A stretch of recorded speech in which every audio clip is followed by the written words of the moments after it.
Today we're going to try and dry the boat out in the old-fashioned way. That would be called careening. So nervous as usual. It's not a thing to be undertaken lightly. So we are here, our favourite place, and we're just going to go across to here. So I've asked the harbour master about it. I've spoken to a couple of the harbour masters. They say, yeah, fine, should be okay. Don't get caught out by the tide, they said. I went across yesterday and did a reconnaissance in the dinghy with Sky to check how firm it is. And the ground's quite firm, it's a bit stony.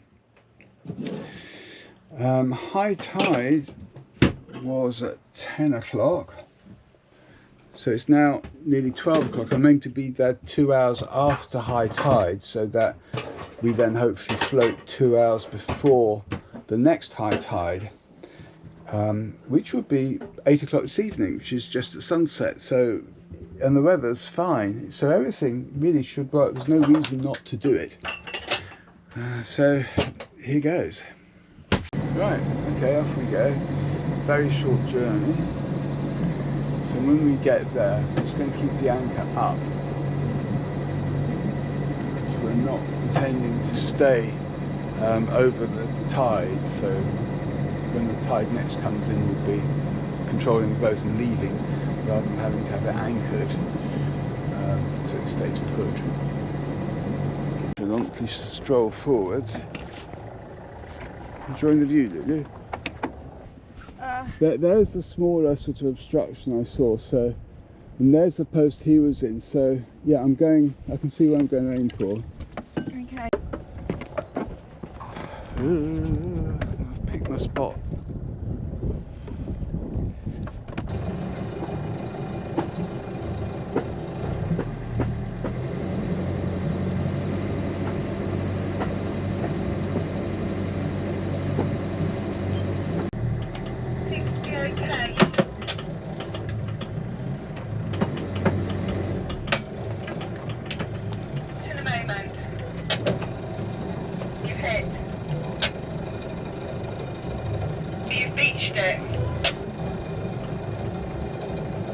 Okay.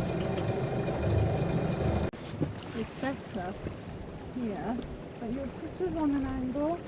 But Yeah. there again, the beach tide, when it comes in, is on that angle as well. So I don't think it's so bad. You know, the tide's going to be going in that way and going around that way. So in a way, you are pretty level to the tide. You think we should just wait here then? Well, how the hell are you going? You can't park a car back in a space. It would be very difficult to park a boat back in a space, darling. Would you change anything? Well, I'd just be a bit more square on. But tonight when the tide comes in, it's going to be going that way. So it'll push us that way, and we're already an angle. Yeah. We're probably going to be, because we're not at right angles, we're probably going to lean slightly. Really? Yeah, I don't think it'd be bad. Okay. Well, I'm trying to figure out which is deeper. Well, we may not be able to go out anyway. No, we've come this far. How do you mean? I'll give one attempt at reversing back and straightening up. If it won't... I really wouldn't. Right. Where are you going to reverse straight to? Well, there and come back here at sort of... What? More an angle. What do you mean? Well, I meant more at right angles. We're not really at right angles to the beach. I don't know what you mean. I'm sorry. My only regret is that we're not at right angles to the beach. Well, I did tell you to go to the right. Yes, I know. I was trying to avoid that. What? Well, just there's some stones there. How far up the beach did you think we were going to get? I said you need to go more right, didn't I? You did. Right? Yeah, okay, now you want to back out and go more right. Well, why am I not surprised? Right. Let me try it once. I bet the boat won't move. No, I really don't want you to do that. No, I don't. For one, we've got the dinghy out there at the back of the boat, which is... Stop filming. The back of the boat, which is going to be in the way, and I just think you should accept where we are. Okay? Okay, we're here. Right, I'll switch off. I'll make you breakfast. Yes. Okay, darling.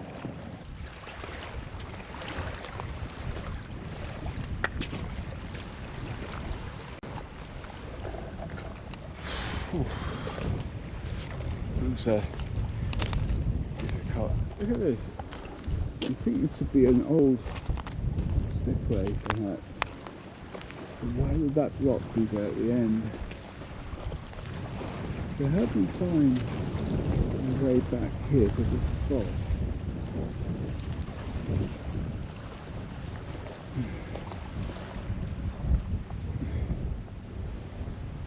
Well, it's just between those two trees.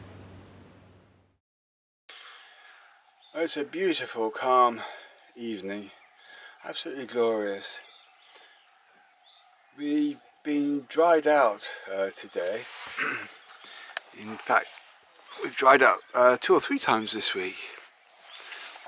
So we've been cleaning the hull. Tracy's worked really hard.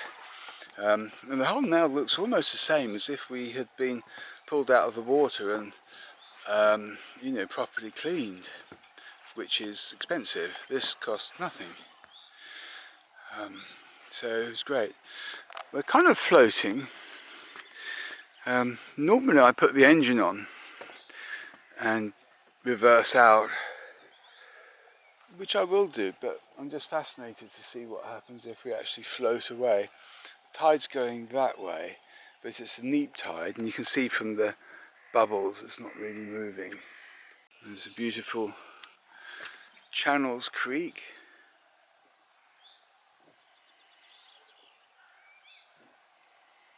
This ground is brilliant for us drying out. Often we're on mud, but this is perfect. It's just you don't sink in at all, so you don't get dirty.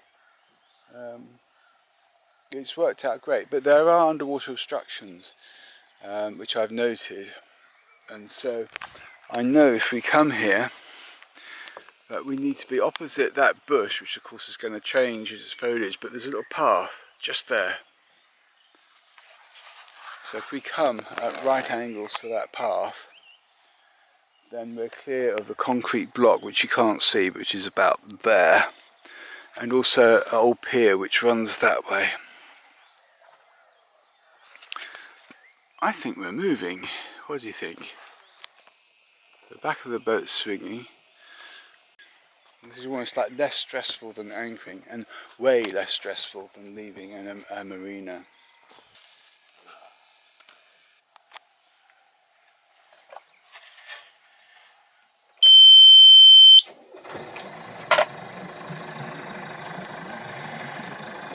Right, let's see what happens.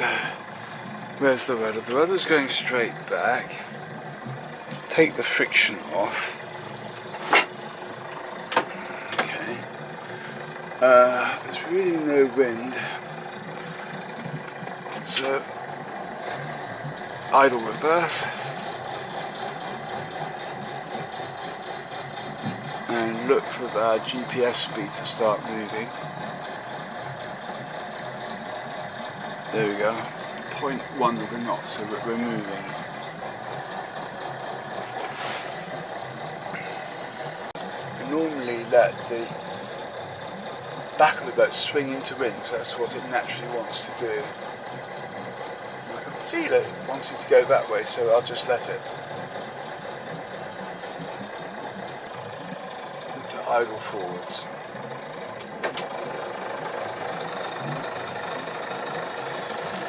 Right, so that's, sorry I didn't say, this is a turn-aware point at this whole place.